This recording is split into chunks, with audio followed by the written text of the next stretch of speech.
What's up, Intercultural Communications? Welcome back to week 3, week 4. Actually, I can't remember anymore. Excuse my hair. Very messy today. Didn't have time. Anyways, we're going to jump right into it on page 165, chapter 8, blog post 8.2. We're going to look at the quote from Stella. So, I remember one incident in particular in which my graduate advisor's support was critical in encouraging me to move on. The incident was a conversation between myself and the professor. He explained why I did not receive full year teaching assistant like the rest of the TAs. The exchange went something like this. Stella, it's not that you're not good. It's that life is like a horse race. Some horses get first prize, the others runner up. With your accent, it's very difficult for you to make it to first place. What I'm trying to say is, my heart sank upon hearing those words. At that moment, I genuinely had serious doubts about whether I belonged to this Americanized speech community discipline. It was my advisor, comforting words, and academic faith in me that held me together in those days. It was also what my husband said to me. It still echoes. Stella, you should go back and tell your professor what happens in a real horse race is that most people get the wrong horse and they've chosen poorly. So, the reason why I chose this is just a great segue into everything that we need to talk about for the week. So, for example, it shows our perception. Perception is selecting patterns and labeling them into interpretations of our expectations from a cultural standpoint. Stella's professor perceives her as inadequate. He used a selective attention process to pick out a cultural difference for her by her accent. He selectively organized her that she had done a bad job because her accent does not fit the criteria of what his culture kind of decides. His whole aspect of it wasn't organized into this one unified little thing that he's used to. So he was blaming her for people not being able to get better grades as from a teaching assistant or better grading. I don't exactly know why he would do that. But he also shows signs that support slight ethnocentrism, since he was viewing that his accent was kind of superior in that sense, and that no one was actually going to benefit from it other than her. So I think this all could have been avoided if he had knew adaptations of cultural differences. This now brings us all the way down to our second quote, which is going to be on page 177 of chapter 8.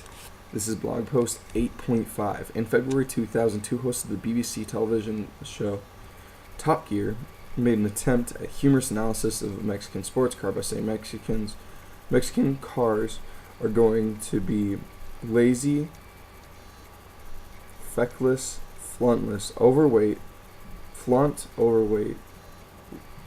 leaning against a fence asleep looking at a cactus with a blanket with a hole in the middle of the coat.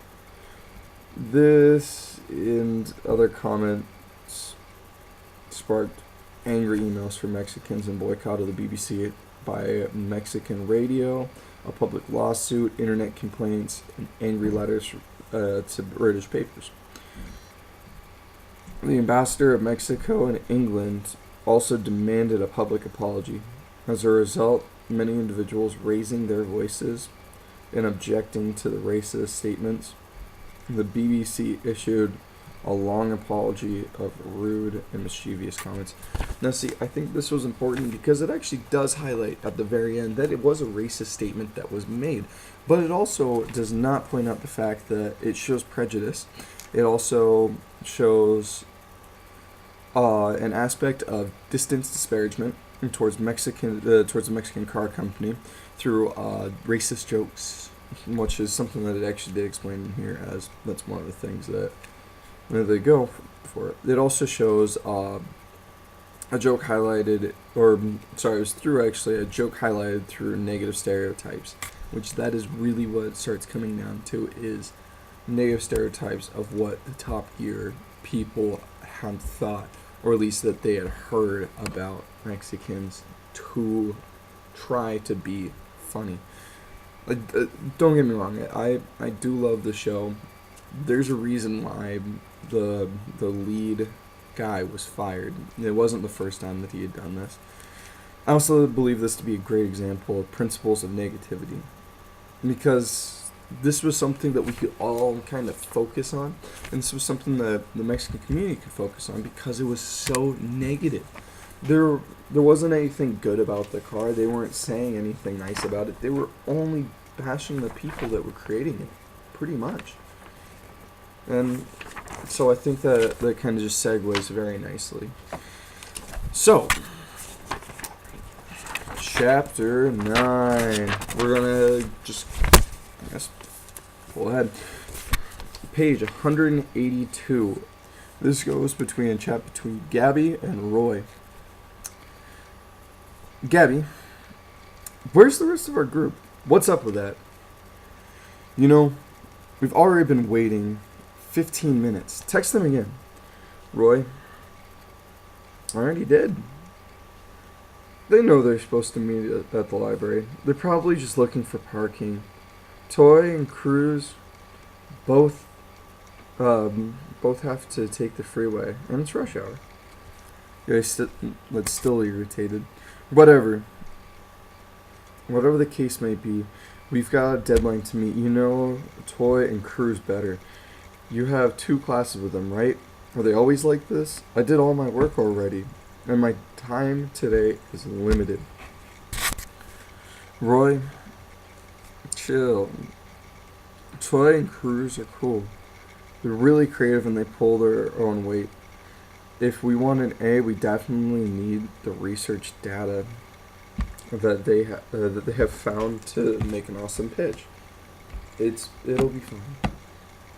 Gabby just kind of impatiently responds, "Okay, wait a second. I'm going to just play Angry Birds." 10 minutes pass. Gabby gets really irritated. No flippin' way. They're not here yet. Did they text? In an apologetic tone, Roy responds, "Nope, but I think they're on their way. They won't fight calls." Gabby really fed up. This is so crazy and disrespectful of my time. I have way too many things going on to keep them to keep for waiting for them to show up.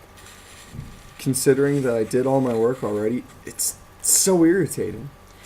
This is the kind of thing that absolutely drives me nuts, working with Cruz. Roy and Colin say, "Look, why don't you just give me your write-up? I can incorporate your ideas and Toy's ideas and Cruz, and I'm sure they'll show up soon. I don't mind waiting another 15 minutes. We'll meet before class tomorrow." So this is a great example of a conflict. That is what Chapter 9 mainly talked about. A conflict is an aggravating disagreement between 2 parties. In this case, Gabby and Toya and Cruz. She wasn't mad with Roy, but she was venting to Roy. Gabby has shown very independent self-conflict lenses through her process. Her group didn't show up, so she needs this to be fixed. This is a mistake, and she doesn't care for their excuses of tardiness. She feels that if they win, she loses. Has entered a conflict. He's focused on Gabby's feelings. He remains loyal to his other group members and friends. He also insists they have good reasons for not being there. He ultimately comes up with a compromising style to resolve the conflict with a long-term solution. He did this all while showing other-oriented face saving. He was trying to save their face every single time throughout all of this. We can also assume Roy feeds from the group emotion or intangible resources. Well, Gabby, on the other hand, needs their work or the tangible resources so she can get an A. Second quote.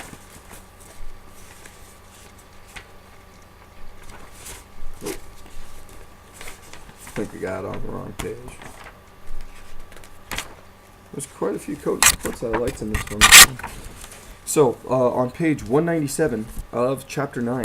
So, this is chat 9.3. So, Blake, what's your opinion on our film? What's the best option?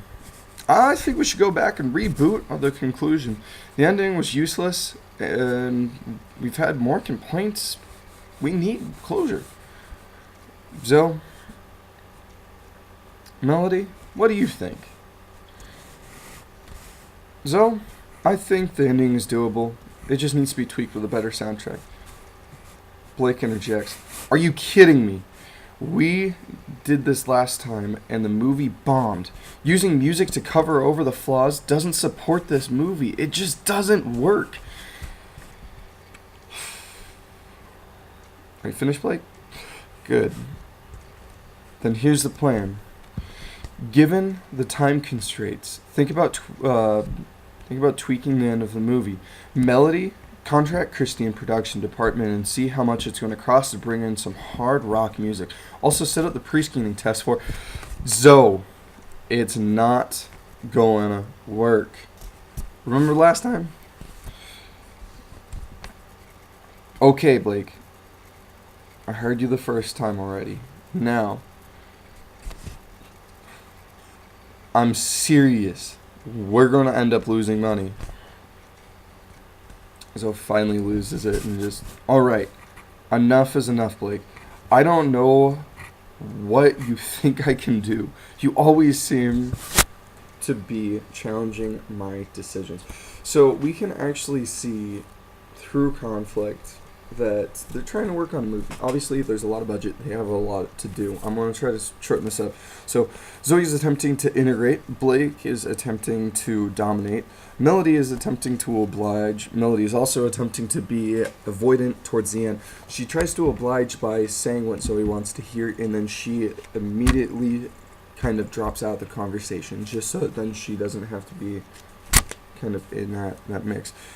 We did not see too much compromising, but we can also see that Zoe went full circle and then actually went to a dominating position at the very end because she had to. She could not focus on her work because she was having to deal with Blake.